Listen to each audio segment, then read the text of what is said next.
सोचिए, एक ऐसी धातु जो पूरी दुनिया की इकोनॉमी का हाल बता दे, उसका भविष्य तक बता दे। आज हम इसी पहेली को सुलझाने वाले हैं। हाँ, एक ऐसी धातु जिसकी कीमतों में जरा सा भी उतार चढ़ाव ग्लोबल इकोनॉमी में आने वाले बड़े तूफान का एक तरह से सिग्नल दे देता है। और आज हम इसी की कहानी में थोड़ा और गहराई से उतरेंगे। तो ये मेटल है कॉपर यानी तांबा, और इसकी इसी अनोखी काबिलियत के चलते जो एक्सपर्ट्स हैं ना, वो इसे एक निकनेम से बुलाते हैं, डॉक्टर कॉपर। पर सवाल ये उठता है कि अचानक से डॉक्टर कॉपर पर इतना फोकस क्यों है?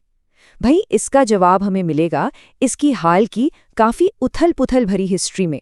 बस अंदाजा लगाइए, कुछ ही वक्त में इसकी कीमतें मतलब लगभग 800 से सीधे 1500 के पार पहुंच गई। इससे साफ पता चलता है कि ये इकोनॉमिक सिग्नल्स को कितनी तेजी से रिफ्लेक्ट करता है। चलिए, अब आते हैं कहानी के सबसे अहम मोड़ पर। प्रॉब्लम यह है कि दुनिया को जितने कॉपर की जरूरत है ना, उतना मिल ही नहीं रहा है। और 2026 के जो अनुमान है वो तो साफ साफ यही दिखा रहे हैं, डिमांड जो है वो सप्लाई से कहीं ज्यादा रहने वाली है। सीधा सीधा मतलब ये है कि मार्केट में कॉपर की जबरदस्त किल्लत होने वाली है। और ये डिमांड आ कहाँ से रही है? ये आ रही है उन टेक्नोलॉजीज से जो हमारा भविष्य बना रही हैं। सोचिए, एआई है, बड़े बड़े डेटा सेंटर्स हैं, और हाँ, इलेक्ट्रिक गाड़ियां भी। और देखिए, ये किसी एक देश या इलाके की बात नहीं है, ये एक ग्लोबल प्रॉब्लम है। दुनिया की जितनी भी बड़ी इकोनॉमिक पावर्स हैं, चाहे नॉर्थ अमेरिका हो, यूरोप हो या फिर एशिया, सब के सब कॉपर की इस कमी से जूझ रहे हैं।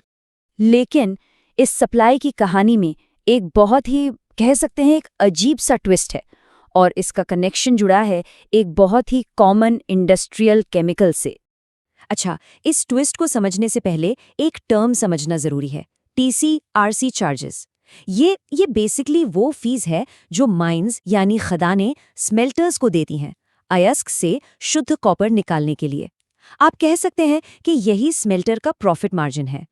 अब मजे की बात यह है कि भले ही कॉपर को रिफाइन करने की फीस, मतलब ये TC/RC चार्जेस लगभग 0 हो गए हैं, फिर भी स्मेल्टर्स पैसा बना रहे हैं।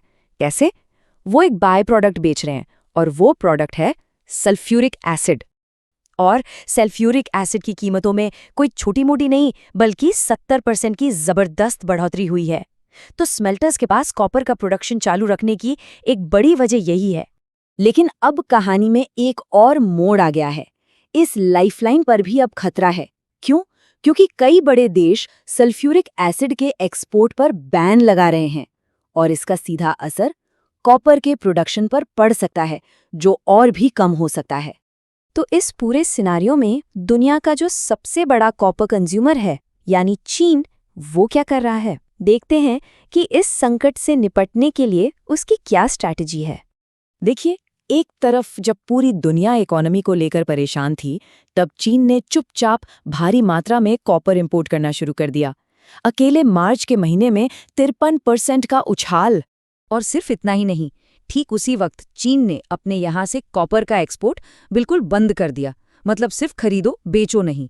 ये साफ तौर पर एक सोची समझी चाल थी। तो तस्वीर बिल्कुल साफ है, चीन आने वाले वक्त में जो कमी होने वाली है, उसके लिए पहले से तैयारी कर रहा है। अपनी डोमेस्टिक ज़रूरतों को पूरा करने और एक स्ट्रेटेजिक रिजर्व बनाने के लिए वो अभी से कॉपर जमा कर रहा है। तो सवाल ये है कि आगे क्या होगा? भविष्य कैसा दिखता है? इसे समझने के लिए मार्केट के एक सीजनल पैटर्न को देखना काफी दिलचस्प होगा। ये जो कॉपर मार्केट है ना, ये काफी हद तक मौसम की तरह काम करता है। इसका एक अपना साइकिल है। साल के कुछ महीनों में तेजी रहती है, कुछ में मंदी, और ये सब कुछ इंडस्ट्रियल एक्टिविटी और कंस्ट्रक्शन साइकिल्स पर डिपेंड करता है। और अगर मौजूदा मार्केट के फॉरवर्ड कर्व को देखें, तो सारे संकेत इसी तरफ इशारा कर रहे हैं कि कीमतों में ये जो तेजी है, ये दिसंबर 2026 तक बनी रह सकती है। मतलब ये जो टेंशन है, ये इतनी जल्दी खत्म नहीं होने वाली। तो ये सब हमें एक बहुत बड़े सवाल पर लाकर छोड़ देता है। जैसे जैसे हमारी दुनिया और ज्यादा इलेक्ट्रीफाई और डिजिटल होती जा रही है, तो इस पूरी क्रांति को पावर देने वाली सबसे जरूरी धातु यानी कॉपर, उस पर असल में कंट्रोल किसका होगा? रिस्क सिर्फ मार्केट में होता है, प्लानिंग में नहीं। DGN कैपिटल मैनेजमेंट के साथ स्टॉक मार्केट, म्यूचुअल फंड और insurance. AMFI IRDAI certified. Your success our priority.